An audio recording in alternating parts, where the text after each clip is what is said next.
Le premier contact de Saint-Laurent et Marrakech, c'était en 67. Il est venu avec Pierre Berger passer des vacances d'hiver. Ils sont tombés tous les deux fous de cette ville. Il a dit à plusieurs reprises que c'était à Marrakech où il a vraiment découvert la couleur. Et ce lien avec cette ville et ce pays a toujours resté.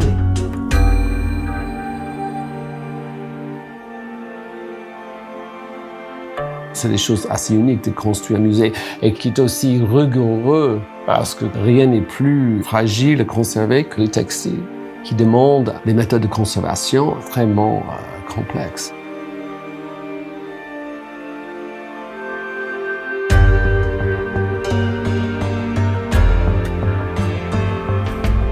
On est sur un bâtiment moderne, mais qui fait appel quand même à ce savoir-faire marocain. Donc on a ce travail artisanal par petites touches. On est sur des finitions très haute couture, c'est de la dentelle, travail de briques qu'on n'a jamais vu par ailleurs. Et ça c'est certain, c'est vraiment atypique dans le monde du bâtiment. Ça s'inscrit dans le savoir-faire artisanal de Marrakech et du Maroc. Yves Saint Laurent, il venait ici, et c'est très souvent ici, à Marrakech, qu'il a conçu les esquisses.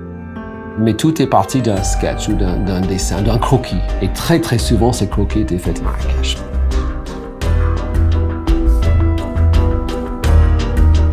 Pierre Berger, il a créé un barème ou un niveau qu'il fallait que tous les autres travaillent pour atteindre ces exigences.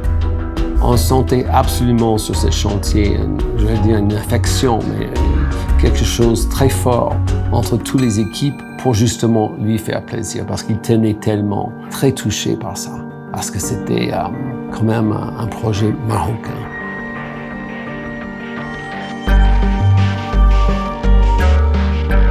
Le fait de voir cette présence du maître d'ouvrage, cette implication, ça nous a poussé à exceller dans ce qu'on faisait, à exiger donc de nous et de nos sous-traitants la perfection, tout simplement. Le niveau de détail et de précision dans lequel on a travaillé est vraiment hors du commun.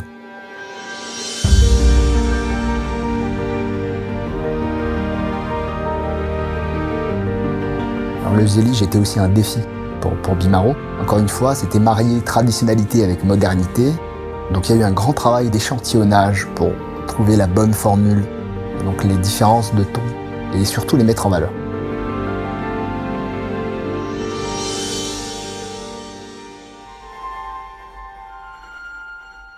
Au-delà de l'aspect architectural, le musée est quand même fait pour stocker et présenter les œuvres d'art textiles. Ça a été le vrai défi de Bimaro. Il fallait assurer un contrôle de la température et de l'hygrométrie dans tous les locaux où étaient stockées les œuvres d'art, dans les locaux où elles sont susceptibles de circuler et dans les locaux où elles étaient présentées au public. Le climat de Marrakech n'aide pas. Des écarts et des gradients d'hygrométrie dans la même journée qui peuvent être fatals pour les œuvres si on n'a pas une installation solide derrière.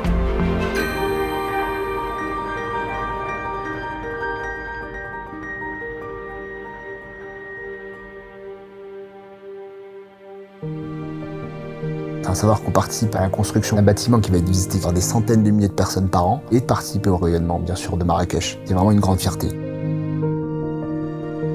C'était une telle aventure de faire ça avec les équipes, et surtout l'équipe Bimaro. Ça se voyait qu'ils donnaient 150%. C'était formidable. Et on sent une fierté, une excitation d'être ici, d'être associé avec ce projet. Et c'est ça qui est formidable. L'auditorium, ça va être un pont entre le Marrakech et le monde extérieur. Alors, elle peut se transformer en salle de cinéma, comme en salle de concert, en salle de conférence ou en projection muséale, qui sera son rôle principal.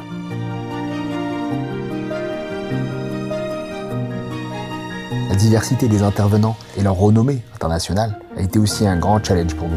Il a fallu pouvoir satisfaire chacun de ces intervenants malgré leur notoriété et leur sensibilité qui pourrait être totalement différente entre le décorateur du coffee shop et l'architecte scénographe de la salle d'exposition permanente.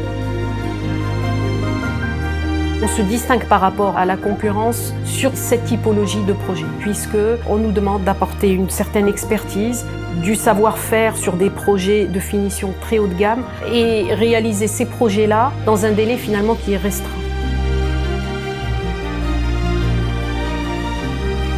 Monsieur Pierre Berger était là pour prendre les grandes décisions, même architecturales, prendre des décisions sur les types de finition. Cette façade qui est magnifique, il a énormément apporté au rendu qu'on peut voir aujourd'hui. On a été très fiers de le côtoyer. C'est un grand monsieur, ça c'est certain. Je suis convaincu que ça va être beaucoup plus que juste un musée d'Yves Saint-Laurent. Ça va être aussi un vrai centre culturel où il y a beaucoup de choses qui vont se passer. Il y aura une vie assez active ici. Et je suis très excité pour l'avenir.